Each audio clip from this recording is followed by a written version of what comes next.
Salve, salve, seja bem-vindo a mais um vídeo do canal. Eu sou Henrique Policarpo, do canal Henrique Policarpo. Hoje a gente vai continuar aí na nossa lista, né, dos primeiros ministros aqui do Reino Unido. Eu tenho uma playlist aqui no canal, se você não viu, vai lá conferir, vou deixar aqui na descrição. E então, compartilha o vídeo, se inscreve no canal, deixa seu like. Também a gente tá no rumo de 700 inscritos, então seu like, sua inscrição é bem importante. Me siga aqui no Instagram também, que lá eu posto bastante coisa. Então, roda a vinheta.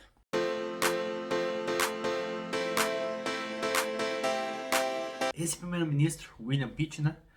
O novo, lembrando que o pai dele já esteve na política também, já falei sobre ele, então tá aqui. Vou deixar também aqui no livro, aqui na descrição, o pai dele, né? O vídeo do pai dele. E então, já para diferenciar ele do pai dele, ele foi um político britânico que ocupou a posição de primeiro-ministro em dois períodos diferentes. Primeiro de 1783 até 1801 e depois de 1804 até sua morte. Pitt é até hoje a pessoa mais jovem da história britânica a se tornar primeiro-ministro, tendo assumido o cargo pela primeira vez aos 24 anos de idade. Então, bem novo aí para os padrões britânicos, né?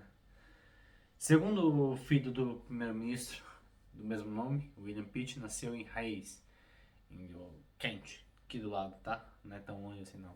Em 28 de maio de 1759. Recebeu uma educação esmerada que o preparou para a vida política na Universidade de Cambridge, onde formou-se em Direito em 1780. Em 1781, ingressou na Câmara dos Comuns, ocasião em que defendeu reformas econômicas e a mudança no arcaico sistema de representação parlamentar britânico. Estava ligado a William Pitt, o segundo, conde de Shelburne, o líder do Partido Conservador no ano seguinte, em 1782, e Shelburne formou um governo com Charles Watson Wentworth, segundo Marquês de Hogan, tornando-se primeiro-ministro 3 meses depois por morte de Hogan. Pitt, por sua vez, tornou-se chanceler de Exchequer, ocupando-se das propostas relativas a reformas parlamentares e administrativas. Com o apoio dos reformistas e em simpatia do rei Jorge III, teve rápida ascensão política, nomeado ministro da Economia em 1782. Um ano depois, quando estava de saída do governo, ele ascendeu com apenas 24 anos ao cargo de primeiro-ministro, a convite do próprio rei.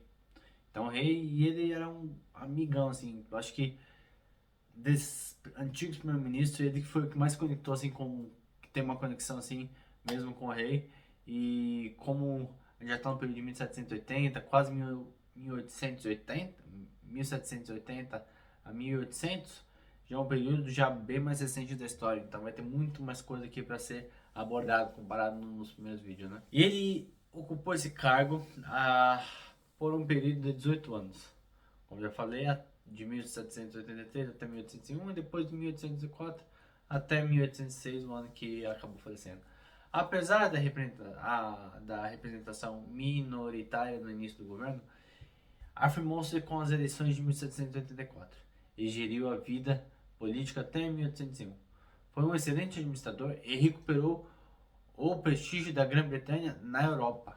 Ele tinha um programa político com o objetivo de revitalização do país através de apostas uma política pacífica voltada para o desenvolvimento econômico. No cargo, ele enfrentou vários problemas também, como o déficit das finanças provocado pela guerra colonial contra os americanos.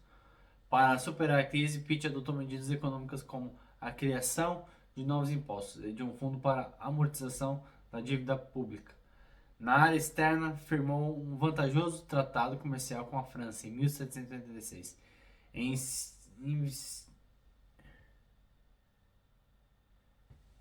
insistiu em reformas administrativas na Índia.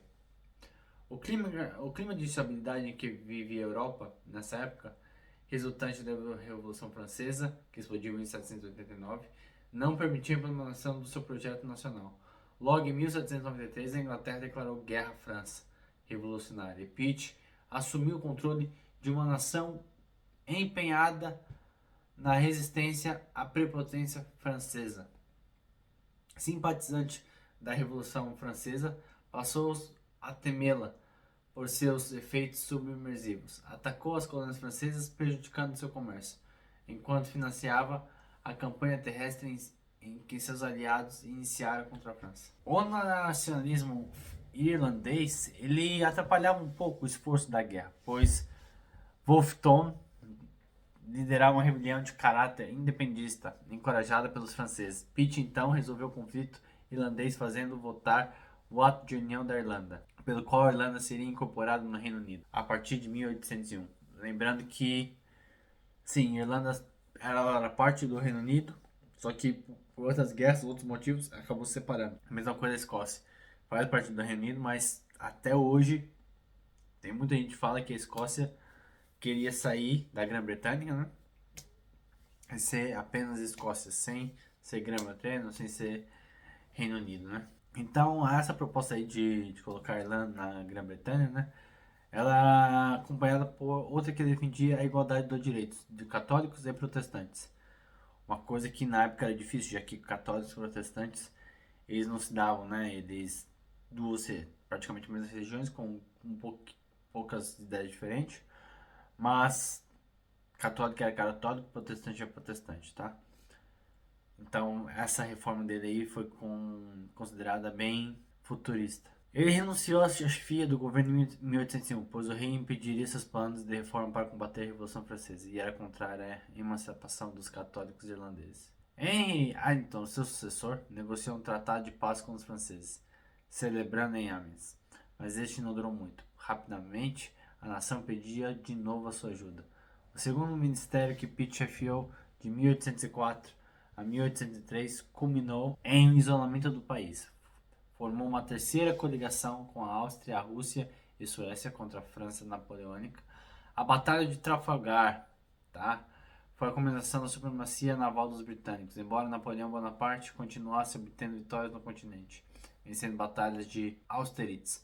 O fracasso de coalizão levou o país a uma crise generalizada. Quando William Pitt morreu, em Putney, London, em Londres, em 1806, no dia 23 de janeiro, suspirou: "Oh my country, how I leave my country."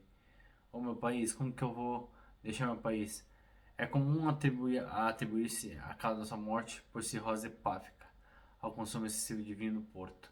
Ele está enterrado na abadia de Westminster, né? Lembrando que essa abadia também é bem famosa, já que o casamento do príncipe William e da Kate foi lá.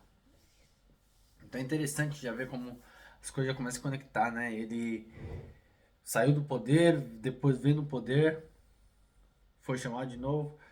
Teve a batalha da Revolução Francesa, né? Que ajudou um pouco, atrapalhou um pouco os planos dele de reformas e tudo mais. E por também sempre tentar criar novos planos econômicos, novas leis, o que na época assim não era muito comum, já que não tinha tanta coisa a se fazer. Então é isso, espero que tenha gostado. Deixe seu like, compartilhe o vídeo, se inscreva no canal e tchau!